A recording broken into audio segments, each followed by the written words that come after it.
তো সুদর্শন পুরুষ মানে কি জানেন, এখন হয়ে গেছে বকা, অথচ সুদর্শনপুর একটা সুন্দর নাম। আমাকে যোগ করে দিচ্ছে মানুষ দ্বিতীয় সুদর্শন পুরুষ হিসাবে, যেটা আমি খুবই রাগান্বিত হই, যেটা আমার খুবই খারাপ লাগে। মানুষের নামে খারাপ আমি কখনোই বলি না। আপনারা এতদিন যে আমাদের পুরো মিডিয়াটাকে নষ্ট করেছে, একেবারে জোকার সেজে হোক বা যে কোনো হোক, আমার হাতে হোক, যেভাবে হোক, সে মিডিয়াটাকে এমনভাবে নষ্ট করেছে। এখন আমাকে তার সাথে তার নামটা জুড়ায় দেওয়া, সুদর্শন পুরুষ বলতে বকা মনে হয়। তো সুদর্শন পুরুষ মানে কি জানেন, এখন হয়ে গেছে বকা, অথচ সুদর্শনপুর একটা সুন্দর নাম।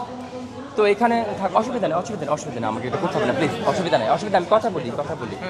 তো সুদর্শন পুরুষ মানে এখন বকা হয়ে গেছে কেন, এর জন্য। তো এই বাটপাট চিটারগুলো বাংলাদেশে এসে প্রতারণা করে যে একটা আমার ছাত্রী 35,000 টাকা দিচ্ছে না, খালি ঘুরায়। এর আগেও আপনারা দেখেছেন অর্ডেলি, তার নামে অনেক রিউমার আছে, সে এরকম আরেকজনের আরও কয়েকজনের কাছ থেকে এরকম, সে রিটেলি একটা ফ্রড। সে এরকম টাকা খেয়ে কাঞ্চন হল থেকেও তাকে কিন্তু ছেলেরা ধরেছিল, একমাত্র সে বাটপাড়ি চিটারি করাতে, মানুষের কাছ থেকে বলে ক্লাস করার কথা বলে টাকা নেয়, আমার এই ছাত্রীর মতো করে টাকা নেয়, পরে আর তাদেরকে শিখায় না এবং ফোন দেয় না। সে কী শিখাবে, ও তো কিছুই জানে না। সে কোনো আমি আপনাদেরকে একটা কথা বলতে চাই, গজ কাপড় কিনে চাঁদনি চক থেকে চিকচিকা কাপড় কিনে ড্রেস বানালে ডিজাইনার হয় না, এটা আপনারা মাথায় রাখবেন। ডিজাইনার হতে গেলে অনেক মেধাশক্তি লাগে, অনেক ধরনের স্ট্রাগল লাগে, অনেক লেখাপড়া করতে হয়, যেটা তার মধ্যে একদমই নাই।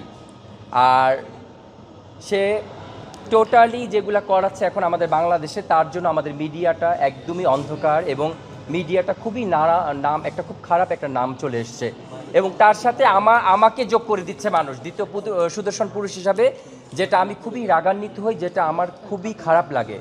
সুদর্শন পুরুষ এই কথাটা এখন হয়েছে একমাত্র এর জন্য। সো আমি মনে করি অ্যাডফের জন্য, একমাত্র এই চিটার এই ফ্রডটার জন্য, একটা ফ্রড। হ্যাঁ, সে অলরেডি আমার ছাত্রীরও টাকা সে মেরে খেয়েছে, তার ক্লাস 9-এ সে 8 মাস আগে টাকা দিয়েছে তাকে, রাইট? হ্যাঁ, 8 মাস হবে। হ্যাঁ। অথচ এই মেয়েটা আমার কাছে কয়দিন হবে, 1 মাস হবে ক্লাস। 1 মাসে কয়টা প্রোগ্রাম করলা? 1 মাসে 3-4টা প্রোগ্রাম করে ফেলছে, এবং ক্লাসগুলো কিভাবে করে ওরা সব জানে। আমার স্টুডেন্টরা আমাকে অনেক ভালোবাসে, কারণ কেন ভাইয়া, ছোটোবেলা থেকে পদ্ধতিগতভাবে শিখে আসছি, নাচটাও পদ্ধতিগতভাবে শিখিয়েছি। আমি বাফার টিচার ছিলাম, হ্যাঁ, আমি শিশু একাডেমির টিচার ছিলাম, আমি বিকানুন্নেসা স্কুলেও রাষ্ট্রীয় প্রোগ্রামগুলো করিয়েছি এক সময়।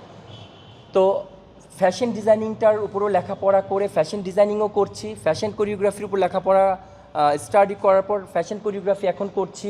নৃত্যশিল্পী তো প্রথম থেকেই ছিলাম, এবং খুব ভালো মাপের, আমি নিজে বলবো না, সবাই জানে, বাংলাদেশের বাইরে জানে যে আমার ইন্টেরিয়র ডিজাইনগুলো কতটা পশ আর কতটা ক্লিন এবং কতটা হাই থটের। এটা কিন্তু সবাই জানে, সবাই এক চোখে বলবে, মানে এক দেখাতে বলবে ওয়াও ফ্যান্টাস্টিক ইন্টেরিয়র। আমি যে ইন্টেরিয়রটা করি, আল্লাহ পাক আমাকে মেধাশক্তি দিয়েছে ইন্টেরিয়র, আমি যে করি, আমার মতো কারোর এরকম টেস্টে মিলবে না, এত ডিফারেন্ট মাশাআল্লাহ আমি ইন্টেরিয়র করি, সবাই জানে এটা।